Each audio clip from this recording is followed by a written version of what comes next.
चलिए, तो हम लोग सर्वनाम पढ़ रहे हैं और सर्वनाम का डेफिनेशन क्या होता है कि जो संज्ञा के जगह पर जो शब्द प्रयोग किए जाते हैं उसे क्या करते हैं, सर्वनाम कहते हैं।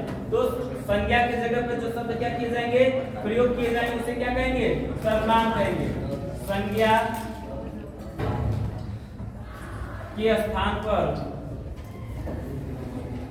संज्ञा के स्थान पर जो शब्द प्रयोग किए जाते हैं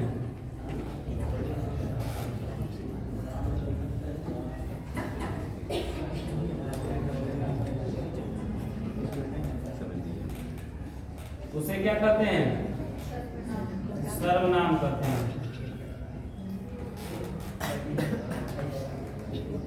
उसे सर्वनाम कहते हैं।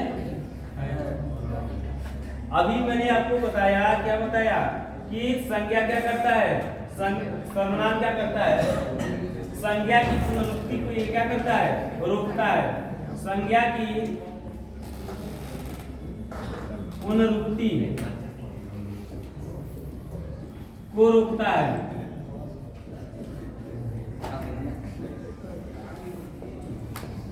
संज्ञा की पुनरुक्ति को रोकता है। पुनरुक्ति का मतलब क्या होता है, शब्दों का दोहराव, उस संज्ञा का दोहराव, मतलब दोहराव दोबारा आने से रोकता है। तो संज्ञा क्या होता है, सॉरी सर्वनाम क्या होता है, ऐसे शब्द जो संज्ञा के जगह पर हम प्रयोग करते हैं उसे कहते हैं सर्वनाम। और सर्वनाम का काम क्या है, सर्वनाम का जो काम है वो ये है कि संज्ञा की पुनरुक्ति को रोकता है, उसके दोहराव को रोकता है। जैसे उदाहरण के तौर पर हम ले सकते हैं, किसी राजा का नाम ले लें कि, हाँ किसी बच्चे का ही नाम ले लो, कोई दिक्कत नहीं है। जैसे एग्जांपल के तौर पे ले लें, अशोक एक महान राजा था, एक महान राजा था। अब फिर अशोक के बारे में और जानकारी देनी है, अशोक के बारे में हमें पूरा लिखना है, सब कुछ मान लीजिए। तो अगली लाइन अशोक के बारे में अगर हम लिख रहे हैं तो फिर क्या है, देखो फिर अशोक के बारे में हमें लिखना है, उसने कलिंग का युद्ध लड़ा था। अशोक कलिंग, यही किया था ना युद्ध, अशोक कलिंग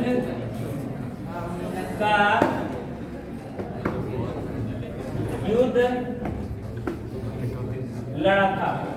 अब ध्यान पूर्वक इन शब्दों को देखेंगे। सर्वनाम क्या होता है, ये चीज आपको यहाँ पर समझ में आएगी। सर्वनाम की परिभाषा समझ में आई। मैंने बताया सर्वनाम की क्या करता है, संज्ञा की पुनरुक्ति को रोकता है। संज्ञा की पुनरुक्ति को सर्वनाम कैसे रोकता है, ये यहाँ पर समझ लो। अशोक एक महान राजा था, अशोक के बारे में फिर दोबारा कहा गया, अशोक कलिंग का युद्ध लड़ा था। यहाँ पर अशोक क्या है, अशोक क्या है, संज्ञा है, और यहाँ पर भी अशोक क्या है, संज्ञा है। यानी कि एक ही संज्ञा की क्या हो रही है, पुनरुक्ति हो रही है। आगे भी हम अशोक के बारे में बोलेंगे तो अशोक लिखेंगे तो बार बार संज्ञा की क्या हो रही है, पुनरुक्ति हो रही है। और सर्वनाम इसी संज्ञा की क्या करता है, पुनरुक्ति को रोकता है। एक बार जब अशोक हो गया तो दूसरी बार अशोक की जगह पर हम संज्ञा प्रयोग कर देंगे, जिससे क्या हो जाएगा, संज्ञा की पुनरुक्ति रुक जाएगी और यहाँ पर हम अशोक की जगह वह लिख देंगे। अब वह हमारा बन जाएगा कि अशोक एक महान राजा था, वह कलिंग का युद्ध लड़ा था। इस वह किसको बता रहा है, यह वह किसको बता रहा है, अशोक को ही बता रहा है। लेकिन ये अपने आप में सर्वनाम है, अशोक की पुनरुक्ति को रोक दिया, संज्ञा की पुनरुक्ति को रोक दिया। तो आई होप आपको संज्ञा का सर्वनाम का परिभाषा समझ में आया होगा, आया है ना। चलिए अब बात करते हैं सर्वनाम कितने प्रकार का होता है। तो सर्वनाम कुल 6 प्रकार का होता है। कितने प्रकार का होता है, 6 प्रकार का होता है। लिख के दिखाता हूं आपको भी, ठीक है। चलिए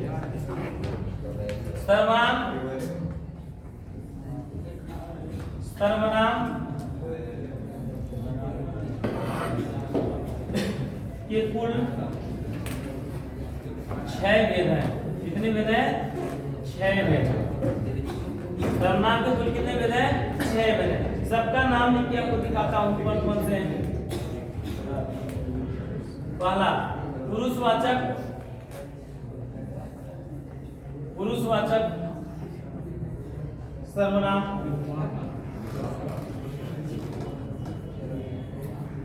दूसरा निजवाचक, निजवाचक सर्वनाम।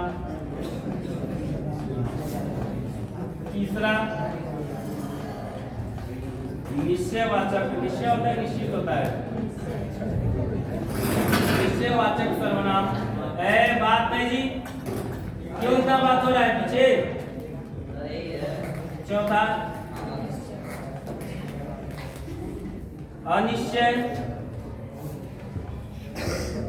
वाचक सर्वनाम। पांचवा प्रश्नवाचक।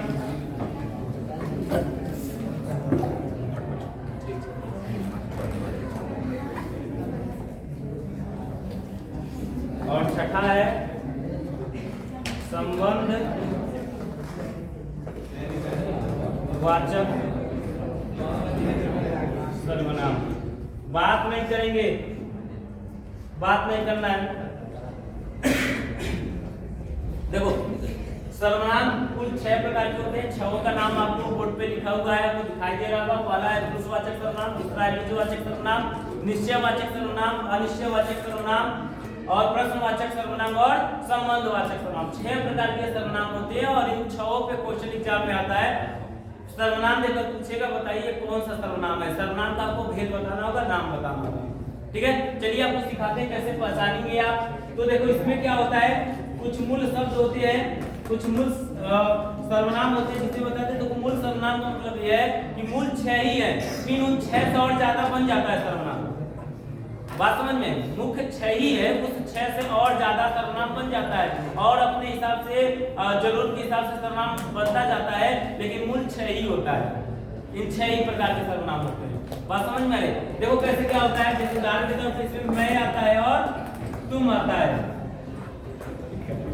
इसमें आप आता है, क्या आता है आप, इसमें आता है यह और वह, यह और वह। यहाँ पे आता है कोई क्या अनिश्चयवाचक, अनिश्चयवाचक में क्या आता है कोई और कुछ, कोई और कुछ। उसके बाद प्रश्नवाचक में क्या आता है कौन और क्या, और संबंधवाचक में आता है जो और सो। क्या हो रहा है जी? पीट दूंगा, आ जाऊंगा तुम, चुप रहो नहीं। इधर देखो, देखो अब तक हमने क्या पढ़ाया, आप ये सीखिए पहले, फिर आगे बढ़ते हैं। मैंने आपको बताया सर्वनाम की परिभाषा, सबको सर्वनाम की परिभाषा समझ में आई कि जो संज्ञा के जगह पे यूज किया जाता है, जिन शब्दों का प्रयोग किया जाता है उसे कहते हैं सर्वनाम। सर्वनाम होता है 6 प्रकार का, बोर्ड पे 6 का नाम लिखा हुआ है। और देखो एक प्रश्न और बनता, प्रश्न ये हो गया कि सर्वनाम के भेद कितने, कितने भेद हैं? 6 भेद हैं। लेकिन पूछा जाए मूल सर्वनामों की संख्या कितनी है, तो मूल सर्वनामों की संख्या 11 होती है। और 11 संख्या कौन कौन सी है, यहाँ मैं आपको दिखा दूं। देखो ये 11 संख्याएं, 1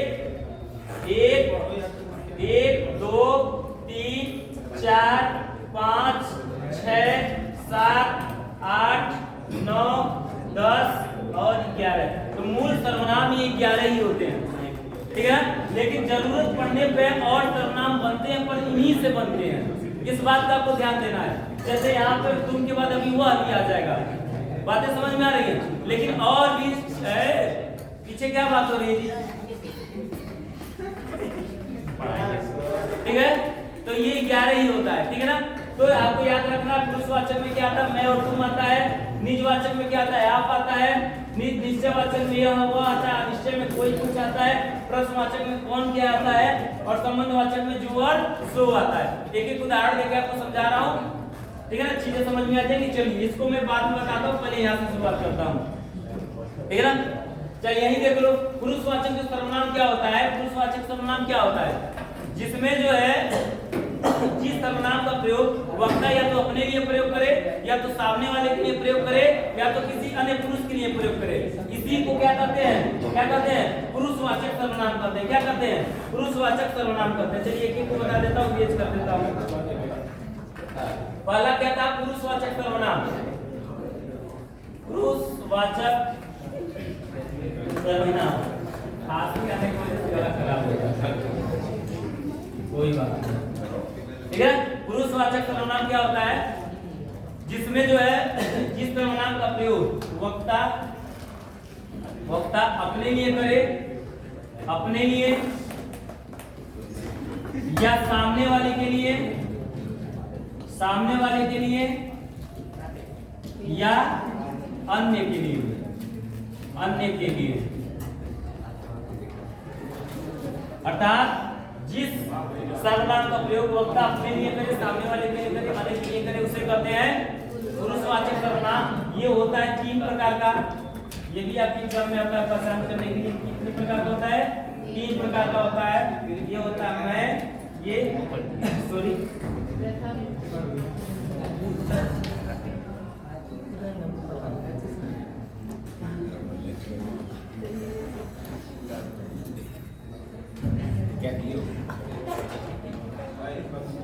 बात नहीं, क्या होता है?